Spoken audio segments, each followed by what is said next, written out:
जी तो चलिए चलते हैं क्वेश्चन के अगले हिस्से की तरफ, जिसमें हमने स्प्रेडशीट से रिस्क आइडेंटिफाई करने हैं। एक दफा जरा क्वेश्चन की इंफॉर्मेशन को हम पढ़ लेते हैं। क्वेश्चन में वो हमें क्या बता रहा था, दो अपेंडिक्स दिए थे उसने हमें। अपेंडिक्स 1 में क्या कह रहा था,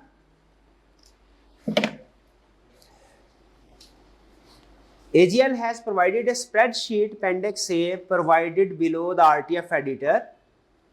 एग्जाम में आप बैठे होंगे तो जाहिर है वो जो आपका सॉफ्टवेयर है उसके नीचे RTF एडिटर के नीचे बेसिकली ऊपर वर्ड स्टाइल में होता है, ये रिच टेक्स्ट फॉर्म है, RTF रिच टेक्स्ट फॉर्म, यानी ऊपर डिस्प्ले जो होगा वो वर्ड स्टाइल में होगा और नीचे जो है वो एक्सेल स्टाइल में। ठीक है, ये मैं बल्कि आपके साथ इसको इसकी सिमुलेशन भी शेयर कर दूंगा किसी लेक्चर के अंदर, मुझे याद रहेगा नेक्स्ट वीक में, ताकि आपको एग्जाम सॉफ्टवेयर पे कैसे अटेम्प्ट करना है, अगर आपने ऑलरेडी अटेम्प्ट नहीं दी हुई ना तो उसके ऊपर कंफर्टेबल होना ज़रूरी है। तो कह रहे अपेंडिक्स 1 दिया है कंटेनिंग, उसमें क्या लिखा हुआ है, batch wise gas consumption and related production overhead जो कि एलोकेट किए हैं इन्वेंट्री को, यानी शेड्यूल दिया है जिसमें गैस कॉस्ट है सारी और दूसरी प्रोडक्शन ओवरहेड कॉस्ट है जो कि इन्वेंट्री को एलोकेट की गई है। कह रहा है instructions relating to spreadsheet are provided in appendix 2। Instructions उससे रिलेटेड जो है वो अपेंडिक्स 2 में। मुझे बताइए, ये एग्जाम में अभी थोड़ी देर पहले मैंने आपको पहले पेज पे इंस्ट्रक्शंस आई कैब की बताई, वो इंस्ट्रक्शंस आपको पेपर अटेम्प्ट करने के बाद पढ़नी चाहिए कि पहले? पक्की बात है। तो मुझे पहले मेरे एक छोटे से सवाल का जवाब दीजिए। अपेंडिक्स 1 में डाटा है, अपेंडिक्स 2 में उसने इंस्ट्रक्शंस दी है कि कैसे आप जो डाटा से रिलेटेड, पहले इंस्ट्रक्शंस पढ़नी चाहिए कि डाटा को एनालाइज करना चाहिए? पहले इंस्ट्रक्शंस पढ़नी चाहिए। ठीक है, तो आइए पहले इंस्ट्रक्शंस पढ़ते हैं हम। क्या कह रहा है, कह रहा है द स्प्रेडशीट यानी appendix 1 is provided below the RTF editor, ये तो ऊपर ही बता दिया था। The worksheet is marked as protected and can not be edited. कहता है वो जो मैंने आपको शीट दी है ना वो प्रोटेक्टेड है। प्रोटेक्टेड का मतलब है आप उसमें चेंजेस नहीं कर सकते। अगर आपने चेंजेस करनी हो तो पता क्या करना पड़ता है, उसकी अलग से कॉपी बनानी पड़ती है। वो यही कह रहा है कहीं ऐसा ना हो कि डाटा को चेंज, और ये आपके लिए अच्छी बात है, अगर आपने उस प्रोटेक्टेड को एडिट कर दिया ना तो फिर उसमें कहीं बाद में आपने कहा कि जी डाटा कोई गलत हो गया है, दोबारा से इसको कैलकुलेट करने की जरूरत, तो फिर दोबारा ओरिजिनल फॉर्म में आना उसका मुश्किल होगा। तो आईटी में जो बेसिक असूल होते हैं ना, सबसे पहला असूल ये होता है, फॉर्म में हम जाते थे, हमारे सीनियर में बताते थे क्लाइंट कोई भी डाटा देगा ना सबसे पहले उसकी बैकअप कॉपी बनाओ, ताकि हमारी अपनी ऑपरेशन वर्किंग के दौरान में कोई गड़बड़ हो जाए हमारे पास ओरिजिनल कॉपी मौजूद रहे। तो ये जो उसने प्रोटेक्टेड व्यू वाली बात की है, ये उसने हमारे स्टूडेंट के लिए अच्छी बात है कि स्टूडेंट के लिए बुरी बात है? अच्छी बात है। आपके पास एक कॉपी होगी, अगर आपको ओरिजिनल को रेफर करना पड़ता है तो वो you may copy and paste the contents of this sheet into another sheet for calculation और वर्किंग पर्पस। जो भी कैलकुलेशन करनी है, वर्किंग करनी है, इसको कॉपी करें। कह रहा do not delete the protected sheet as it will not be restored और प्रोवाइडेड अगेन। आपको पता होगा अगर वर्ड में माइक्रोसॉफ्ट ऑफिस में कोई गलती हो जाए, अगर कुछ टाइप करते गलती, क्या करते हैं हम? कंट्रोल जी। आपको पता है जब एक्सेल के अंदर शीट डिलीट हो जाए इस पे कंट्रोल जी अप्लाई नहीं होता। अभी आपने ट्राई किया शीट को डिलीट, इस पे कंट्रोल जी अप्लाई नहीं होता।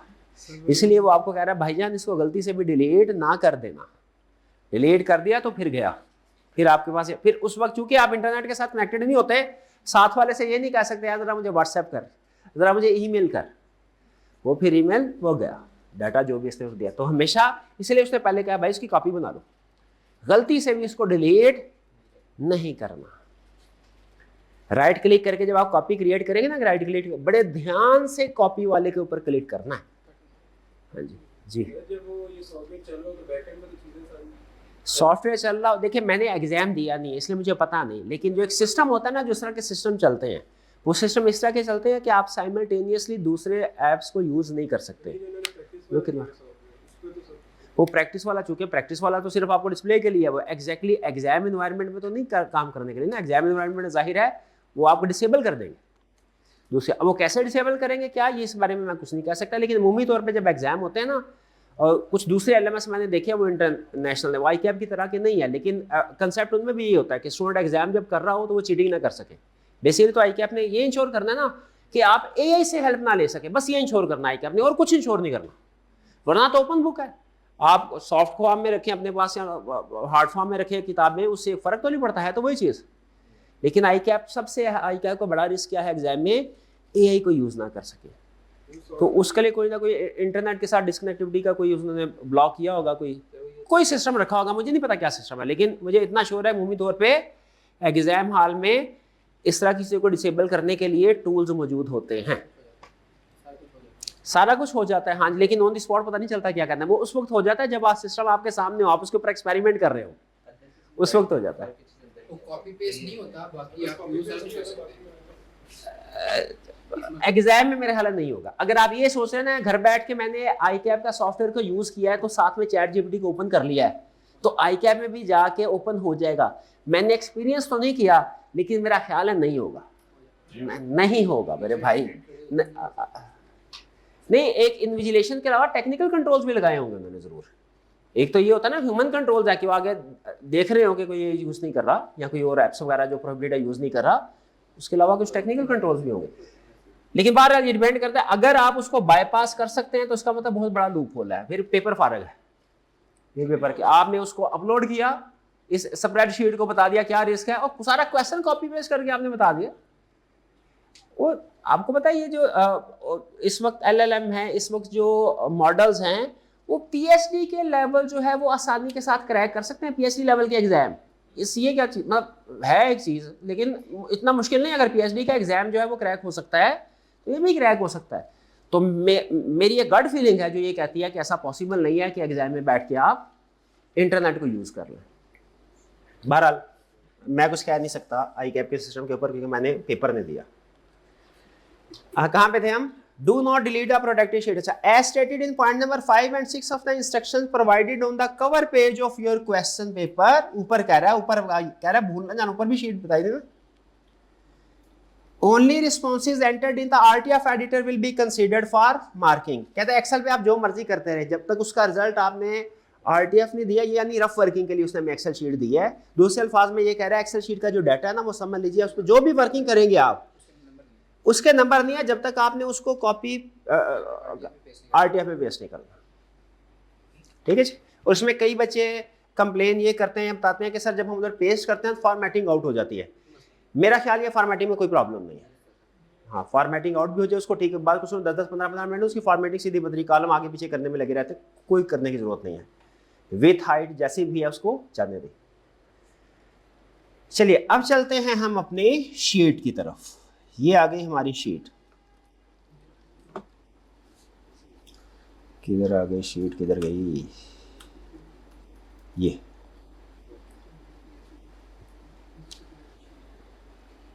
ये शीट ओपन हो गई। अच्छा, मैंने चूंकि इसको ओपन करके कुछ थोड़ा इसकी टेस्टिंग वगैरह की है तो इसमें प्रोटेक्टेड का नहीं आ रहा, वरना वो प्रोटेक्टेड का मैसेज दे रहा होता है। मैंने इसको ओके कर दिया हुआ। अच्छा हाँ, सबसे पहले कॉपी कर लेते हैं भैया। ये सही बोला आपने, कंट्रोल ए 2 दफ़ा दबाया, क्योंकि बाज़ बात एक दफ़ा दबाने से पूरी शीट कॉपी नहीं होती है। हाँ सिर्फ ये हुई पूरी शीट कॉपी। कंट्रोल सी किया, प्लस करके आगे गए, फिर कंट्रोल ए किया, कंट्रोल वी अभी नहीं किया। कंट्रोल वी करने से हाँ ये कर लिया, वरना नॉर्मली मेरी प्रैक्टिस ये है कि पहले मैं Alt ES V okay format को कॉपी करता हूँ उम्मीद तौर पे। फॉर्मेट कॉपी करने के बाद डाटा को कॉपी करता है कंट्रोल से, वरना बाज़ का direct control C control V करे डाटा पेस्ट हो जाता है, फॉर्मेट पेस्ट नहीं होता। फॉर्मेट पेस्ट करने के लिए अलग कमांड। ठीक है हाँ, सॉफ्टवेयर में नहीं चलता, लेकिन वैसे बता रहा हूँ जनरल इंस्ट्रक्शन। यहाँ पे अब हम आ गए। अब फर्ज कीजिए वापस से हमारे पास बैकअप बन गया। इस डाटा में करना क्या है? पहली चीज नोट करें आप, ये इतना बहुत सा बड़ा डाटा देख के परेशान हो गए भाई ये क्या चीज है, ये सारा हमने पढ़ना है, ये सारा 110 उसमें रोज हैं, के तक कॉलम है, ये सारा हमने पढ़ना नहीं। आपकी जो असल टेस्टिंग है वो सिर्फ ये है कि आपने ये जो कॉलम है इनको अंडरस्टैंड करना क्या चीज है। बाकी जो इसके अंदर डाटा है ये इतना क्रिटिकल नहीं है। सबसे अहम चीज क्या है इस पूरी स्प्रेडशीट के अंदर? डाटा। पहला असूल याद रखिए, जब एग्जाम में आपको स्प्रेडशीट का डाटा देगा उसका पर्पस आपको स्प्रेडशीट का नॉलेज टेस्ट करना नहीं है। ये फाइल इसलिए नहीं है कि आपसे टेक्निकल नॉलेज टेस्ट किया जाए, स्प्रेडशीट का, एक्सेल का नॉलेज, एक्सेल के फार्मूला टेस्ट किए जाए, नहीं, वो अलग पेपर होते हैं जो कैफ लेवल पे या वो जो सीफैप लेवल पे आप दे रहे होते हैं। ये इंफॉर्मेशन जो उसने दी है इसमें आपने डाटा को एनालाइज करना है, स्प्रेडशीट का टेस्ट नहीं, नॉलेज टेस्ट नहीं होगा। ये बात समझ आ गई। दूसरी बात, ये वैसे तो हम इसको कहते हैं कि ये है use of data analytics in audit. असल में डाटा एनालिटिक्स नहीं है, डाटा एनालिटिक्स बड़ी एडवांस है। ये तो हम सिर्फ यूँ समझ लीजिए जैसे होता है ना, किसी को ज़रा ज़्यादा अहमियत देने के लिए टर्म यूज़ करते हैं तो हम कह देते हैं डाटा एनालिटिक्स। वरना सिंपल जब आप एनालिटिकल प्रोसीजर परफॉर्म कर रहे होते हैं ना, जैसे आपने बगैर कोई कैलकुलेशन किए हुए इस साल की सेल और पिछले साल की सेल को कंपेयर करके बता दिया सर इस साल की सेल अनयूजुअली हाई है, क्या ये आपने काम किया? ये भी डाटा एनालिटिक्स ही है। एनालिटिकल प्रोसीजर क्या है? ये भी डाटा एनालिटिक्स ही है। तो डाटा एनालिटिक्स से ये ना समझे कि बड़ी कोई रॉकेट साइंस ऐसी होगी, आपको कोई एल्गोरिदम एनालाइज करना पड़ेगा, डेवलप करना पड़ेगा, कुछ भी नहीं। सिंपल डाटा को अंडरस्टैंड करना है।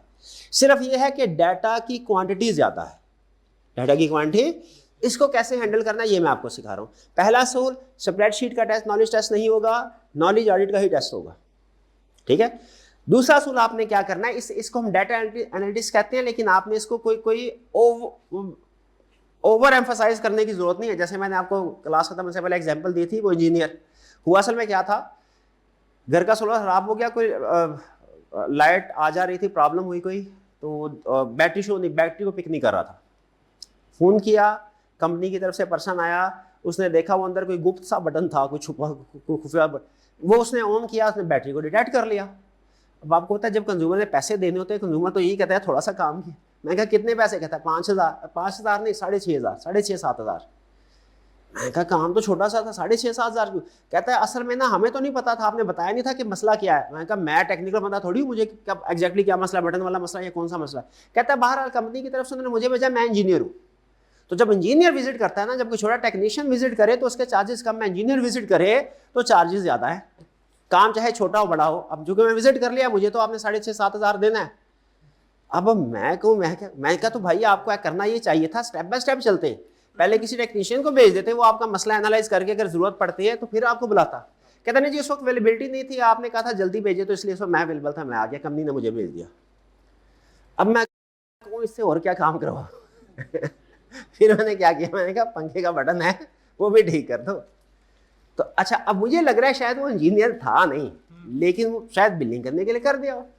तो बात बात ऐसा है, कुछ लोग को या कुछ पोजीशन ऐसी होती हैं, उनकी थोड़ा इंपॉर्टेंस देने के लिए ना हम एक वर्ड ऐसा यूज कर लेते हैं जो कि थोड़ा सा क्या कहना चाहिए इनको, उसको कि थोड़ा सा दिल रखने के लिए कि जैसे कोई मोबाइल रिपेयरिंग की शॉप हो और वो कहते हैं मैं तो हार्डवेयर इंजीनियर हूँ, तो हम उसे क्या गलत साबित करें? नहीं, कोई बात नहीं, अगर अपने आपको हार्डवेयर इंजीनियर कहता है हमें कोई तरह। तो ये भी क्वेश्चन है, इसमें हम यूं कह रहे हैं कि जैसे डाटा एनालिटिक्स का टॉपिक टेस्ट हो, लेकिन असल में डाटा एनालिटिक्स नहीं है, बिल्कुल सिंपल कैलकुलेशन है। फर्क सिर्फ ये है कि उसने कैलकुलेशन की तादाद ज्यादा की है। अब आप वही कैलकुलेशन जो पहले शायद कैलकुलेटर पे करते थे, अब आपने एक्सेल पे करनी है। सिर्फ ये चाह रहा है कि आप कैलकुलेशन अब कैलकुलेटर पे ना किया करें, एक्सेल पे किया करें। स्प्रेडशीट में फिलहाल उसका पर्पस, मुझे एक पर्पस ये भी है कि आप इस तरफ आ जाए। कैलकुलेशन कॉम्प्लेक्स नहीं है। करना क्या है, आपने इस डाटा को अंडरस्टैंड करना है। स्प्रेडशीट के अंदर सबसे अहम चीज क्या है? डाटा को अंडरस्टैंड करना। गलती नहीं करनी, फौरन डाटा सामने आया फॉर्मूला लगाना शुरू कर दिए, क्या करना है क्या करना नहीं। सिर्फ सबसे पहले क्या करना है, डाटा, इसमें 3-4 मिनट लग जाए कोई प्रॉब्लम नहीं है। डाटा अंडरस्टैंड करने से क्या मुराद है? आपने जो हेडिंग्स हैं इनको अंडरस्टैंड करना है। ये क्या है? बैच आईडी, यानी डिफरेंट बैच, प्रोडक्शन बैचेस में होती है ना, अच्छा ये बैच आईडी दिया। इसके बाद क्या है? मंथ। अंडरस्टैंड करें और एक चीज के ऊपर गौर करना है, किसका ताल्लुक, किस कॉलम का ताल्लुक किस कॉलम से है, बस और कुछ नहीं करना। रिस्क आइडेंटिफाई हो जाएगा आपका। किससे? स्प्रेडशीट के अंदर जो भी इंफॉर्मेशन दी है उस इंफॉर्मेशन को अंडरस्टैंड करना है बस। मंथ दिए हुए हैं, कितने मंथ है? जैसे 2-3-4 मंथ होंगे। कितने? अप्रैल का महीना ही सर? नहीं, अप्रैल के साथ मई जून वगैरह का महीना भी है, मार्च, पूरा साल दिया हुआ। अच्छा ओके, मंथ आ गया। फिर क्या है? Product line. अच्छा मुझे याद आया, वो एक लाइन 1 थी और एक लाइन 2 थी। Okay okay okay okay okay okay, हाँ वही है ठीक है। तो ये क्या कर रहा है? बैच आईडी आ गया, मंथ आ गया, प्रोडक्ट लाइन आ गया, फिर इसके बाद बैच स्टेटस एन, एन से क्या मुराद है? अच्छा ऊपर लिखा हुआ उसने, बैच स्टेटस है N is equal to normal run और S D is equal to shut down, R S is equal to restart.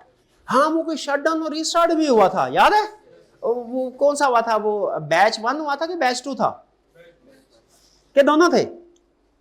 दोनों थे कि एक था कोई?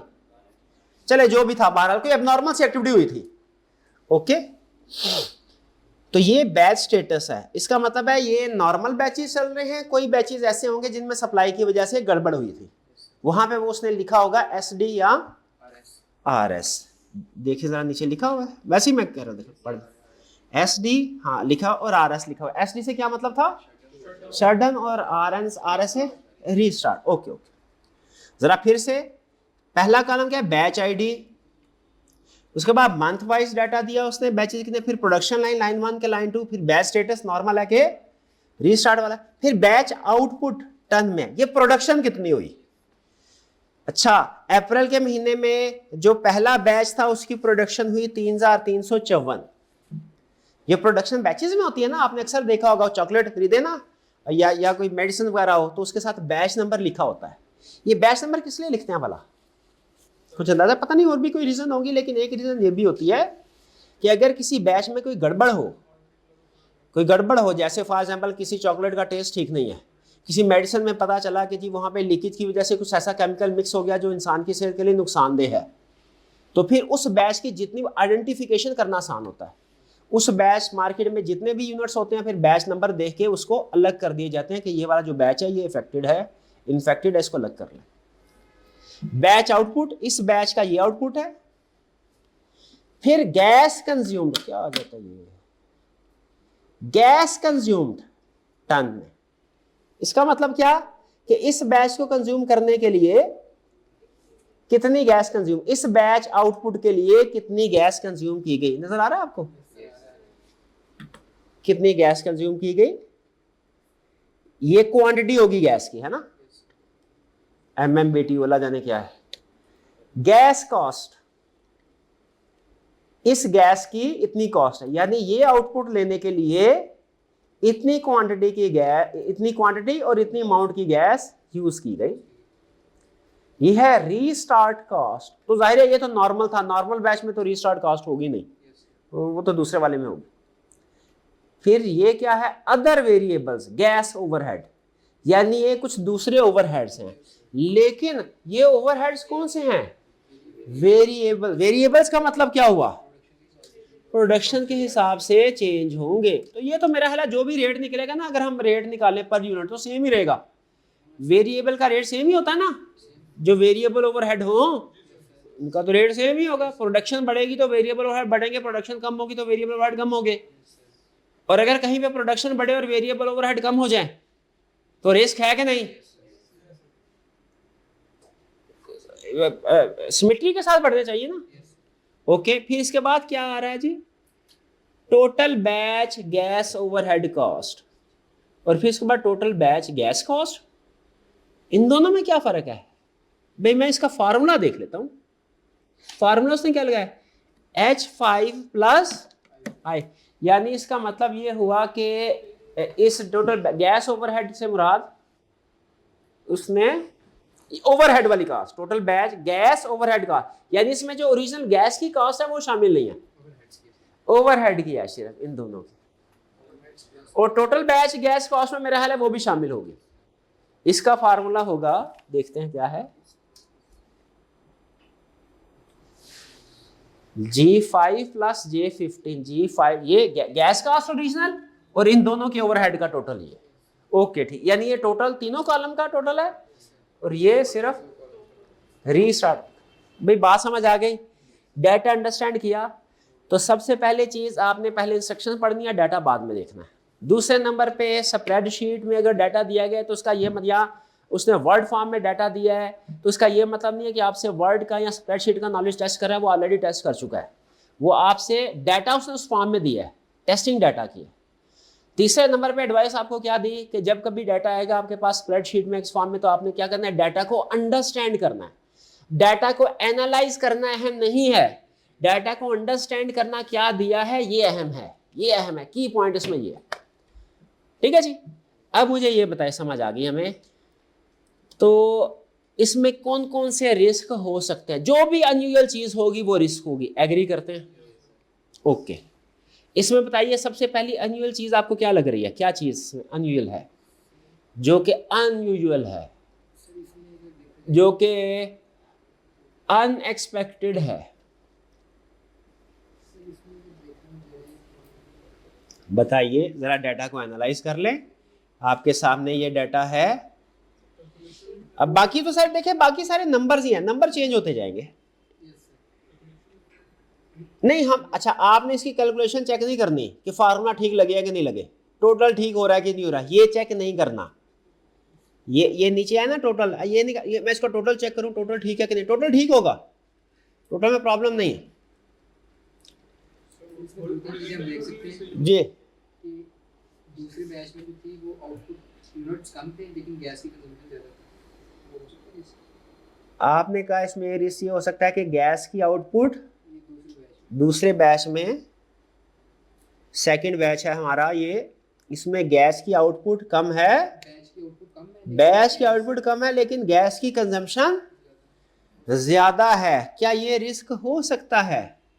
ये तो प्रेफरेंशियल प्राइसेस, ये तो गवर्नमेंट की प्राइसेस है ना, गवर्नमेंट ने शायद प्राइस बढ़ा दी होगी, इस वजह से रिस्क ज्यादा है। देखिए ये क्या, ले एक मिनट हरे, लेकिन ये तो क्वांटिटी का रिस्क है, ये क्वांटिटी है ना, क्वांटिटी है, ये आउटपुट है, ये क्वांटिटी। ठीक है। अच्छा मैं डिस्कशन ज्यादा कर रहा हूं, आपने ये नहीं समझना कि एग्जाम में इतना टाइम लगेगा, एग्जाम में इतना टाइम नहीं लगेगा, लेकिन चूंकि मैं समझाना है आपको, कुछ चीजें ऐसी हैं जो कि मुझे पता है कि किसका किसके साथ लिंक है, लेकिन मैं घुमा फिरा के चाह रहा हूं आप खुद से उस साइड पे जाएं और सोचें। तो बात इनकी ये ठीक है कि सर जो गैस की क्वांटिटी है ना, वो आउटपुट के ऊपर डिपेंडेंट होनी चाहिए। अगर किसी जगह पे गैस की क्वांटिटी ज्यादा है और आउटपुट कम है, तो उसका मतलब है वहां कोई एबनॉर्मल लॉस हुआ होगा, कोई गड़बड़, कोई वेस्टेज हुई होगी। एग्रीड, बिल्कुल ऐसा ही है। तो आइए जरा देख लेते हैं कि क्या जो गैस कंज्यूम हुई है यूनिट्स में और जो बैच है ये रीजनेबल है कि नहीं। कैसे पता चलेगा हमें भला कि इनमें कोई अनयूजुअल फ्लक्चुएशन तो नहीं। अब देखिए क्वेश्चन उन्होंने कहा सर इसके और इसके दरमियान में कोरिलेशन है, मतलब ये इस पे डिपेंड करता है, सिर्फ ये देख ले कोई अनयूजुअल फ्लक्चुएशन तो नहीं है। अगर कोई अनयूजुअल फ्लक्चुएशन आई तो उसका मतलब वहां पर कोई ना कोई वेस्टेज हो रही है। ओके अभी देख लेते हैं, मैं यहाँ पे कैलकुलेट कर लेता हूँ कि भैया एक यूनिट बनाने के लिए कितने आउटपुट, कितने गैस की जरूरत है। ये कॉलम 1 उसने ऑटोमेटिकली फार्मूला फिट किए हुए हैं, ये अच्छी बात की हुई है। ये है 84, यानी 84 यूनिट गैस के चाहिए एक हमारा आउटपुट बढ़ाने के लिए। फिर 87 है, 84, 5, 6, जल्दी से एनालाइज करें। ओए ओए ओए, अच्छा मैं 84, 87 में ढूंढ रहा था मसला मसाइल होगा, ये तो कुछ और ही आ गया। ये क्या आ गया है? अच्छा अच्छा अच्छा, ये किस वजह से आया? ये रीस्टार्ट और शट डाउन की वजह से। ओके इसमें तो उसका लिंक ही नहीं है। ये तो हम सामने पर यूनिट सिर्फ गैस कंज्यूम को एक मिनट हरे, मैंने किसको किसके साथ कर दिया? ये दोनों जीरो देखें। ओके एक मिनट हरे,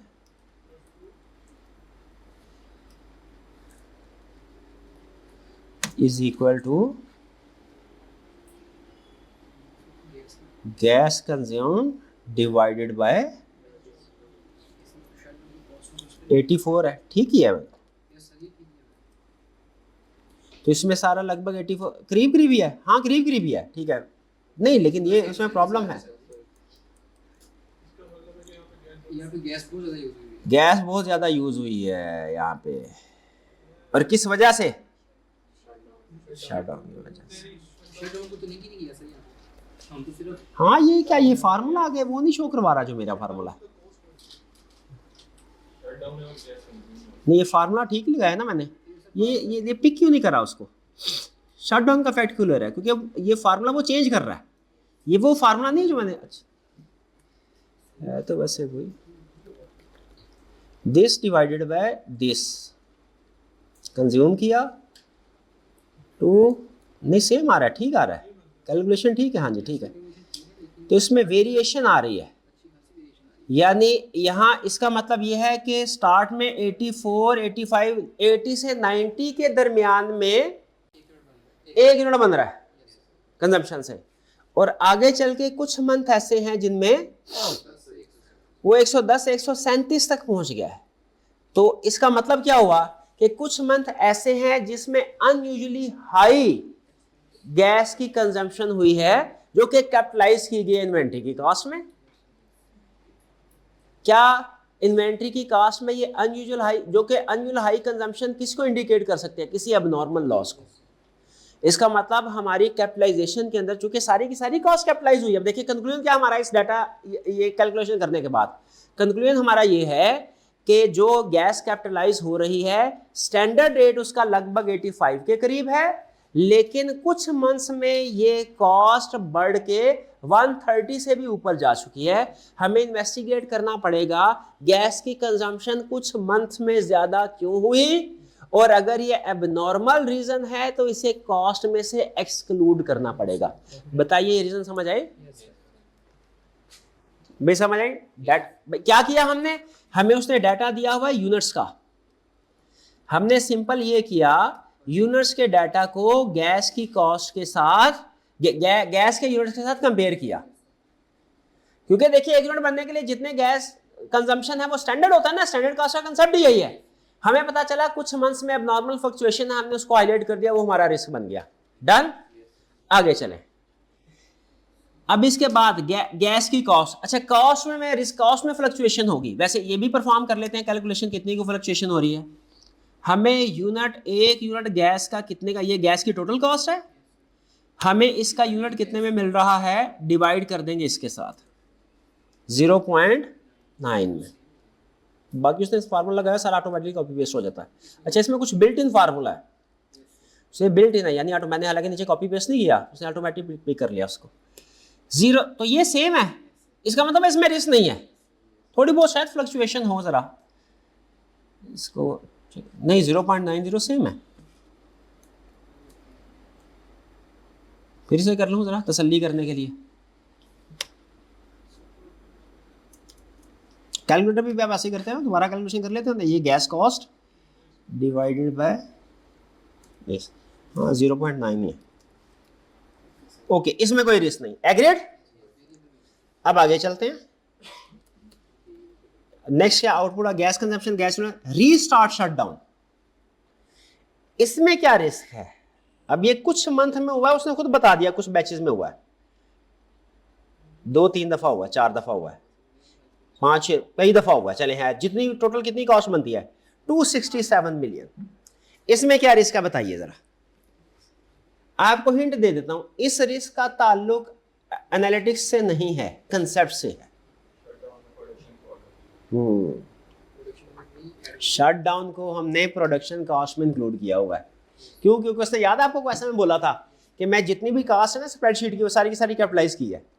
तो जो एबनॉर्मल शटडाउन होते हैं क्या इन्वेंट्री की कास्ट में कैपिटलाइज होते हैं? नहीं होते।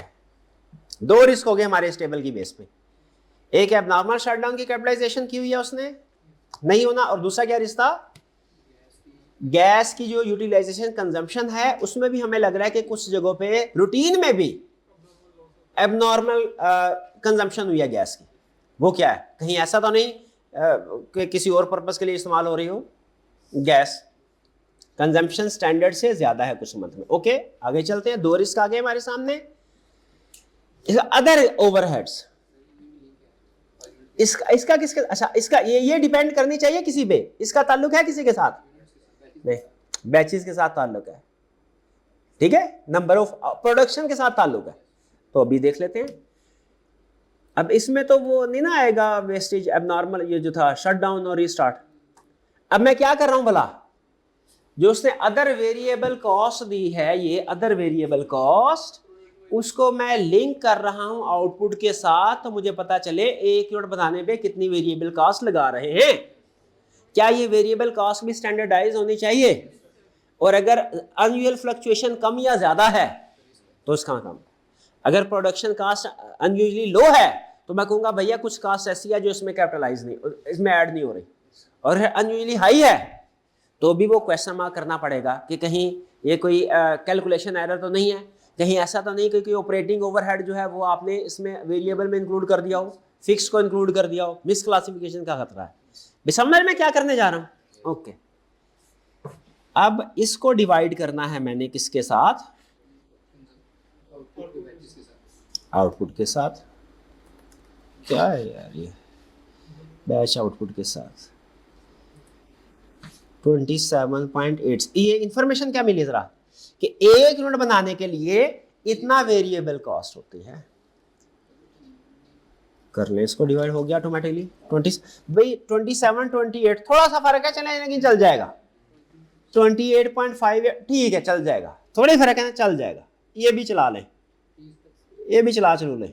ओके ओके, और 29 के लगभग घूम रहा है, 28 थोड़ा ठीक है, ठीक है ठीक है, ठीक लग रहा मुझे, ठीक है, इसमें कोई प्रॉब्लम नहीं लग रही। ओए 37, ये कोई शटडाउन बच गया नहीं? शटडाउन तो हम कंसीडर ही नहीं कर रहे इस कैलकुलेशन में ना भैया, इसको इन्वेस्टिगेट करने की जरूरत है। ये क्या चीज़ है, इसको इन्वेस्टिगेट करने की जरूरत है। ये स्टैंडर्ड रेट नहीं है ये गैस, ये वेरिएबल जो है वो इसमें कोई मिस क्लासिफिकेशन, भाई बात समझ रहे हैं? अब उसी तरह आगे चलते जाएं फटाफट। कोई और मंथ और क्या? हाँ ये भी 38 आ गया, ये भी 38 आ गया, बाकी नॉर्मल चल रहे हैं, बाकियों में कोई मसला नहीं है। ये 36 आ गया, 36 ये। तो हमें ये पता चला कि कुछ बैचेस ऐसे हैं जिसमें जो वेरिएबल कॉस्ट है अनयूजुअली हाई है, कुछ मंथ्स में, कुछ टाइम पीरियड, कुछ वीक्स में वेरिएबल कॉस्ट अनयूजुअली हाई है। ये पता चल गया हमें डाटा से। तो रिस्क है, क्या रिस्क है? मिस क्लासिफिकेशन का। कोई फिक्स्ड ओवरहेड या ऑपरेटिंग ओवरहेड हो सकता है इसमें क्लासीफाई हो गए हो। मैं एग्री करते हैं? 2 सवाल मेरे हैं, दोनों काम के। यहां तक आपको कोई मुश्किल चीज लगी? आपने क्या किया है, सिर्फ ए को बी से डिवाइड कर, आपने देखा है डाटा में किसका किसके साथ ताल्लुक था, और सिर्फ ये देखा कि क्या वो रिलेशनशिप फॉलो हो रहा है कि नहीं, बस। क्या देखा हमने इस स्प्रेडशीट में कि इसमें जो भी डाटा दिया हुआ है किस कॉलम का किसके साथ ताल्लुक है, और वो रिलेशनशिप कंसिस्टेंटली फॉलो हो रहा है कि नहीं। हर जगह पे यही किया हमने, जहां पे अनयूजुअल फ्लक्चुएशन थी वो हमने आइडेंटिफाई कर ली। 2 सवाल मेरे सिर्फ। पहला, इसमें जो टोटल्स दिए हुए हैं उन पे कोई एनालिसिस परफॉर्म करने की जरूरत है? वो तो सिर्फ प्लस माइनस है, शाबाश। जब हम एक्सपेंसिव, जब रेवेन्यू और कॉस्ट ऑफ सेल्स पे अलग अलग रिस्क असेसमेंट कर लेते हैं, क्या ग्रॉस प्रॉफिट पे रिस्क असेसमेंट करनी है? जब अगर 8 एक्सपेंसेस हैं, उनका नीचे उनका टोटल है, हर एक्सपेंस की अलग अलग रिस्क असेसमेंट कर ली, क्या टोटल एक्सपेंस की क्लास रिस्क असेसमेंट करने की जरूरत नहीं है? तो ये जो टोटल है इनको आपको रिस्क आइडेंटिफाई नहीं करना। डन। दूसरा और अहम क्वेश्चन, असल में जब कैलकुलेशन आती है हम परेशान हो जाते हैं, और हम कैलकुलेशन पे फिर सोचे समझे बगैर मजीद कैलकुलेशन करने की कोशिश करते हैं। आपने मुझे अब ये बताइए, अगर इस तरह का डाटा मजीद आपको दिया जाए, उसमें कुछ कॉलम को आपने पहले, सबसे पहले क्या करना है, कॉलम्स को अंडरस्टैंड किया, डाटा दिया क्या जा रहा है। इस अंडरस्टैंडिंग से आपको क्या पता चलना है? सिर्फ एक चीज, कोरिलेशन क्या है चीजों का, और क्या ये रिलेशनशिप पूरे पीरियड में फॉलो हो रहा है कि नहीं। बस आपको पता चलेगा कुछ जगहों पे फॉलो हो रहा है ज्यादातर, कुछ जगहों पे फॉलो नहीं हो रहा। जहां पे फॉलो नहीं हो रहा वही रिस्क। डन। सिर्फ एक सवाल यस नो करना है आपने। अब इसमें 10 महीने, फॉर एग्जांपल 10 बैचेस ऐसे हैं जिनमें ये अमाउंट हाई है, अदर वेरिएबल। रिस्क आइडेंटिफाई करते हुए मुझे उन सारे महीनों के या बैचेस के नाम लिखने चाहिए कि जनरल स्टेटमेंट लिख देनी चाहिए कि कुछ महीनों में अदर वेरिएबल कॉस्ट जो है वो ज्यादा है, उन मंथ्स या उन बैचेस को हमें इन्वेस्टिगेट करने की जरूरत है।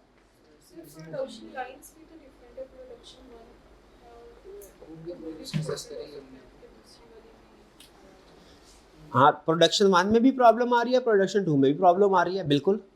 कुछ वेरिएशन, कुछ एडिशन ऐसे हैं जो प्रोडक्शन 1 में है, बात बिल्कुल ठीक है, लाइन 1 में है, कुछ लाइन 2 में है, लेकिन रिस्क तो दोनों में सेम है। क्या क्वेश्चन में से किसी जगह भी आपसे ये कहा कि लाइन 2 की वजह से आपके वेरिएबल ओवरहेड में कम है, आपका कॉस्ट स्ट्रक्चर चेंज हुआ है? कहीं पे आपने नहीं, तो इसका मतलब क्या है? कॉस्ट स्ट्रक्चर सेम है। क्वेश्चन ये है कि हमें कुछ जगहों पे पता चला कुछ महीनों में ट्रेंड फॉलो नहीं हो रहा, वो मंथ हमारे रिस्क वाले हैं। सवाल क्या पूछ रहा हूं आपसे, आपने एग्जाम में जनरल रिस्क आइडेंटिफाई कर देना है कि आपको डिटेल देनी है कि ये इस महीने में प्रॉब्लम है? कुछ की बता दें। अहम यह है कि आप ट्रेंड आइडेंटिफाई कर दें, काफी है। लेकिन अगर आपकी एक्सेल अच्छी है, स्प्रेडशीट पे आप यहां पे फिल्टर लगा के कॉपी करके पेस्ट कर सकते हैं उसको। यहां पे मैंने देखा, यहां पे देखा, उसके बाद मैंने लगाया फिल्टर, लग गया फिल्टर। फिल्टर लगने के बाद मैंने इसे कहा भैया सेलेक्ट कर लो कौन कौन से जो हाई वाले हैं। हाई वाले कौन कौन से हैं? ये 4-5। Largest to smallest. Okay larger, ठीक है, वो भी कर सकते हैं, वो भी कर, मैं यही सोच रहा था। लेकिन फिर मैंने कहा फटाफट आप ये भाई ये चंद एक आइडेंटिफाई कर दिए और इनको कॉपी पेस्ट कर दे तो वो भी ठीक है। कि हम कहेंगे भैया ये वाला है, किया alt colon control control C किया, नेक्स्ट पेज पे गए, कंट्रोल भी कर दिया, मंथ ऊपर, हेडर सेलेक्ट करना भूल गया। मैं अपनी एक्सेल स्किल भी जरा देख रहा हूँ, टेस्ट करना भूल तो नहीं गया मैं? नहीं, आल्ट ओ सी है, हाँ ठीक है। तो लेकिन ये जरूरी नहीं है वो मंथ एग्जैक्ट निकालना, आपने सिर्फ ट्रेंड बता दिया काफी है। आई कैप ने अपने सोल्यूशन में ट्रेंड ही बताया, आई कैप ने डिटेल नहीं बताई। कि कहीं पे अगर आपके पास टाइम स्किल्स अच्छी हैं आप उसको भी इंक्लूड करना चाहें कर सकते हैं। आखिरी चीज एक रह गई, और क्या चीज गैस करें जरा। इसमें ना उन्होंने सबसे पहले बोला कि जुलाई 25 में बैच जो प्रोडक्शन लाइन हुई है उसकी प्रोडक्शन स्टार्ट हुई है, तो हम देख लेंगे। हाँ, उन्होंने कहा कि जो प्रोडक्शन स्टार्ट हुई है वो बैच 2, जो प्रोडक्शन लाइन 2 थी वो कब से हुआ था? प्रोडक्शन जुलाई 25 से। हम देख ले कहीं उससे पहले तो नहीं हुई। अगर उससे पहले हुई है तो इसका मतलब है वो भी मतलब जून मई जुलाई से ही हुई है। तो सर इसमें उसने जो हमें मैक्सिमम ये रिस्क नहीं है। मैक्सिमम उसने हमें कैपेसिटी, हाँ मैक्सिमम कैपेसिटी उसने दी थी हमें, हाँ शाबाश उसका। अच्छा मैक्सिमम कैपेसिटी उसने लाइन 1 की दी थी कि लाइन 2 की, कि दोनों की? लाइन 2 की दी थी। लाइन 2 की दी थी। तो मैक्सिमम कैपेसिटी कितनी दी थी उसने? 15,750 का ना ना ना, मैक्सिमम कैपेसिटी फिर बताएं। Per month. हाँ पर मंथ, पर मंथ दिया 15,000। तो मैं देख लूं कहीं ज्यादा तो नहीं है। ये लाइन 2 की थी। ओके अच्छा, ये वैसे इंटरेस्टिंग काम लग रहा है मुझे, एग्जाम में बैठ के हरगिज इंटरेस्टिंग नहीं होता। तो ये लाइन 2 किधर है? ये लाइन 2 फिल्टर लगा लूं मैं? हाँ ये अच्छा किया आपने, अच्छी बात है, ये लग गया फिल्टर हमारा। अब फिल्टर में हम आ जाएंगे, लाइन 2 को किया सेलेक्ट। अब इसमें देख लेते हैं, हाँ जी बैच आउटपुट कितने हैं। नहीं लार्जेस्ट वाले, ये मंथ वाइज ही चलना है, ये लार्जेस्ट उसमें मालस नहीं होना। जुलाई के महीने का कितना आया है? हैं? हाँ ये 8,000। अच्छा ये आपको नजर नहीं आ रहा है, इसको बढ़ाते हैं जरा।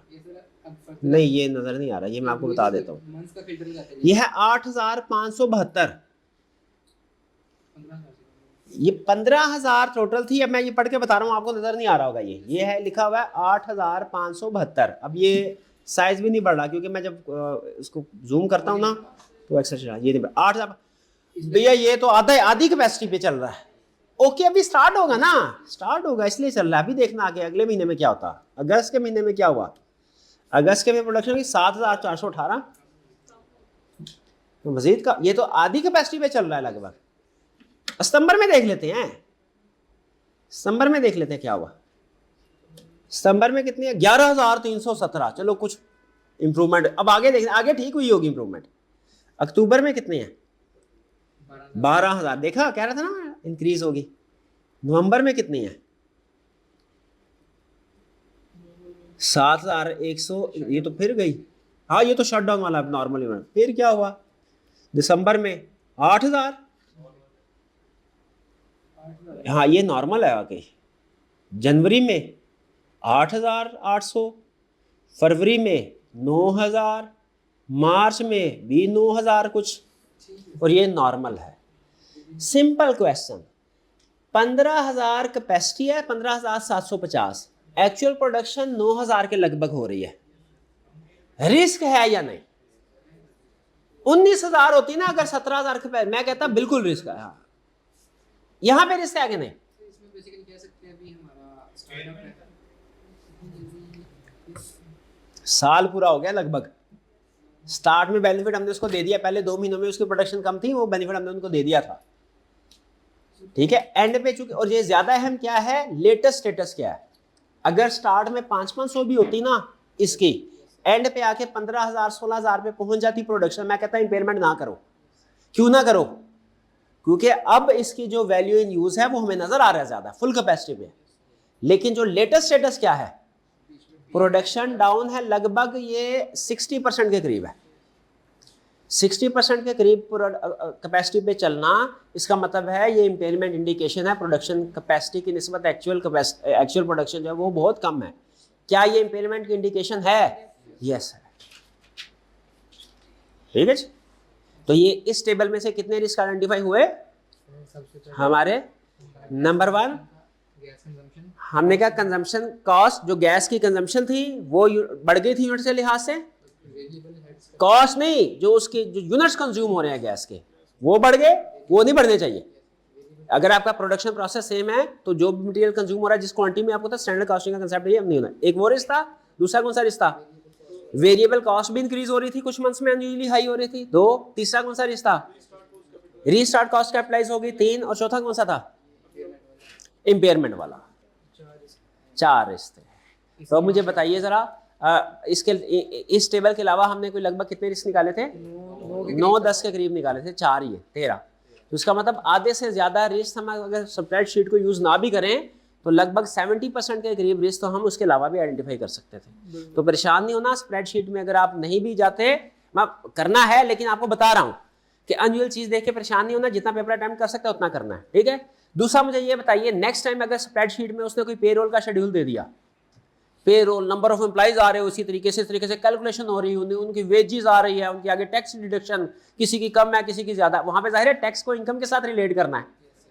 वो किसी की सैलरी ज्यादा होगी उसका टैक्स कम आ रहा होगा, किसी की कम होगी उसका टैक्स ज्यादा आ रहा होगा, इस तरह की फ्लक्चुएशन देगा आपको। आपका तरीकाकार क्या होगा? सबसे पहले आपने क्या करना है, इस सब स्प्रेडशीट की इंस्ट्रक्शन को पढ़ना है, कर दी हुई है उसने, वैसे तो पता चल गया आपको कैसे। फिर उसके बाद क्या करना है, उसके अंडरस्टैंडिंग कॉलम की ज्यादा सबसे अहम चीज ये है। और अंडरस्टैंडिंग में क्या देखना है आपने, कि क्या चीज प्रेजेंट कर रहा है इंफॉर्मेशन, और इसका किसके साथ ताल्लुक है, इस डाटा का किसके साथ ताल्लुक है। कॉपी कभी करते रहेंगे, वो कॉपी पेस्ट चाहे करना ही करना है। जब आपको रिलेशनशिप पता चल गया ना, इस कॉलम का इसके साथ रिलेशनशिप है, तो सिर्फ एक चीज देखनी है फिर एक्सेल के बाद कॉपी पास पेस्ट करके, एक चीज देखनी है, क्या वो रिलेशन फॉलो हो रहा है कि नहीं। जो आपके कंसेप्ट के मुताबिक आपने अंडरस्टैंड किया कि इसका इसके साथ ताल्लुक है, इसका इसके साथ ताल्लुक है, वो रिलेशनशिप एंड पे फॉलो हो रहा है कि नहीं, सिर्फ ये देखना है आपने। और नहीं हो रहा तो आपने जनरल ट्रेंड के भैया कुछ मंथ ऐसे हैं जिनमें ये ज्यादा है, कुछ मंथ ऐसे हैं जिनमें ये चीज कम है, सिर्फ ये पेपर में लिख दे काफी है।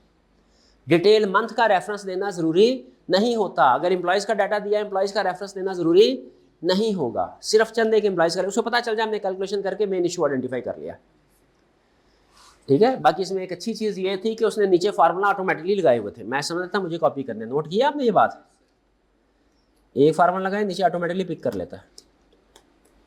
चलिए बहरहाल ये था हमारा, कोई ज्यादा मुश्किल तो नहीं था, सबसे इजी था। इंटरेस्ट मुझे खुद इंटरेस्ट लिया, मैं पहली दफा ये भी किया, क्वेश्चन को पढ़ लिया था, क्वेश्चन वगैरह देख के आया था, ऐसा नहीं है कि बिल्कुल ब्लाइंड होके आ गया था, लेकिन जो वर्किंग शर्किंग मैंने अभी किया तो अच्छा था, मुझे पसंद आया ये तरीका का।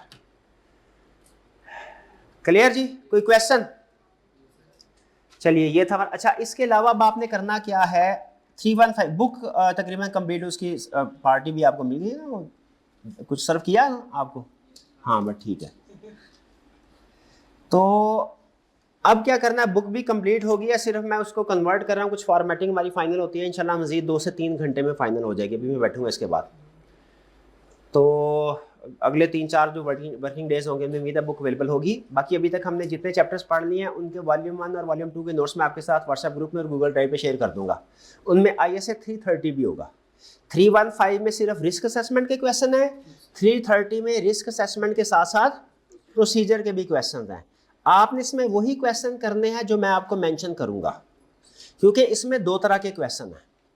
एक है जब रिस्क असेसमेंट और प्रोसीजर कंबाइन हुआ करते थे, और एक कौन से वाले हैं, अलग अलग वाले। जब आप इसको देखेंगे ना, आप एक पैटर्न नोट करेंगे। पैटर्न क्या होगा, कुछ क्वेश्चंस ऐसे हैं पुराने से मुराद 5-6 अटेम्प्ट से पहले वाले, जिसमें रिस्क प्लस प्रोसीजर दोनों के क्वेश्चंस हैं। लेकिन लेटेस्ट फिर अप्रोच में उसने क्या किया, रिस्क के क्वेश्चन को अलग कर दिया, प्रोसीजर के क्वेश्चन को अलग कर दिया। प्रोसीजर में अब सिर्फ कोई एक आधा एरिया देता है, इशू देता है, ट्रांजैक्शन देता है, कहता है उससे रिलेटेड प्रोसीजर बताओ। और रिस्क में भी सिर्फ रिस्क पूछता है, प्रोसीजर में भी सिर्फ प्रोसीजर।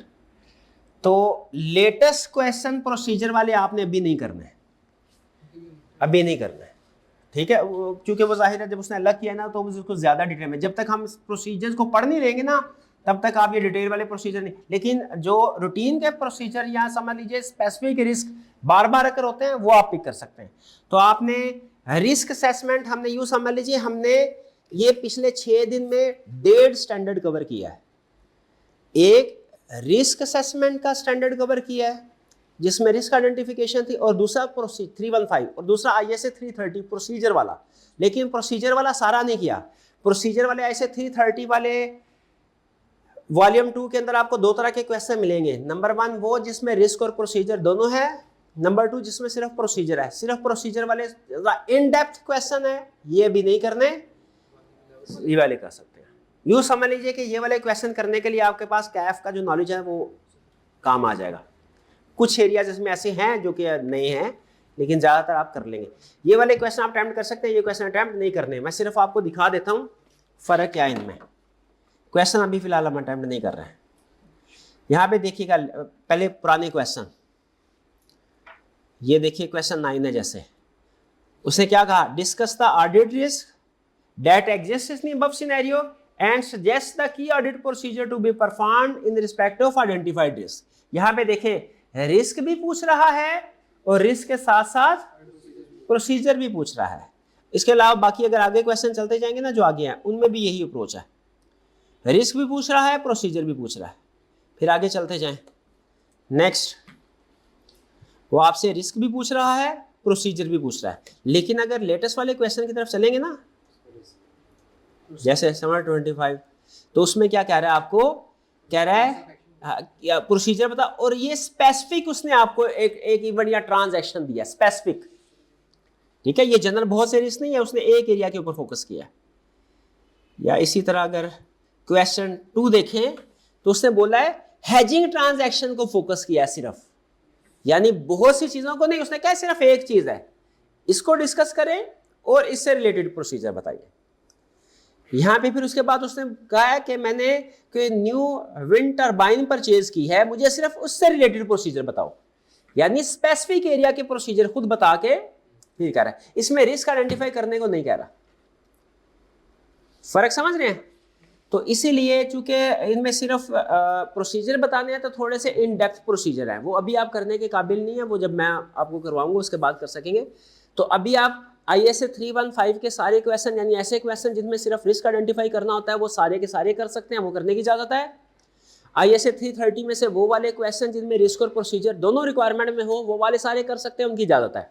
लेकिन ISA 330 में ऐसे क्वेश्चन जिनमें सिर्फ उसने प्रोसीजर पूछे हुए हैं, रिस्क का लफ्ज नहीं आ रहा, वो आपने भी नहीं करना। ये जनरल मैंने आपको सेशन दे दी, बाकी मैं आपको खुद सेलेक्ट करके बताऊंगा कि 330 में से ये वाला क्वेश्चन करें, आज ये वाला करना है, आज ये वाला करना है, ठीक है। अब चूंकि बुक आ गई है तो हमारे पास सारी चीज़ें अब कंप्लीट एक लिस्ट की फॉर्म में आ गई हैं, तो अब रेफर करना मेरे लिए आपको असाइनमेंट देना आसान है, वरना इससे पहले मैं रूटीन में आपको असाइनमेंट नहीं दे रहा था, ऐसा ही है ना। असाइनमेंट ना होने के बराबर आपको मिली है, अब असाइनमेंट आपको रूटीन में मिलना शुरू हो जाएगी, ठीक है। उसमें जो जो मैं आपको मेंशन करूँ, और क्योंकि मैंने तरीके से सिलेक्शन करनी है क्वेश्चन की, आप खुद भी कर सकते हैं, मैं रोक नहीं रहा, लेकिन जो मैं आपको असाइनमेंट दूंगा वो लाजमी करना है। क्लियर जी? कोई क्वेश्चन? चलिए आज का ये लेक्चर यहाँ पे ख़त्म करते हैं। अल्लाह हाफिज़।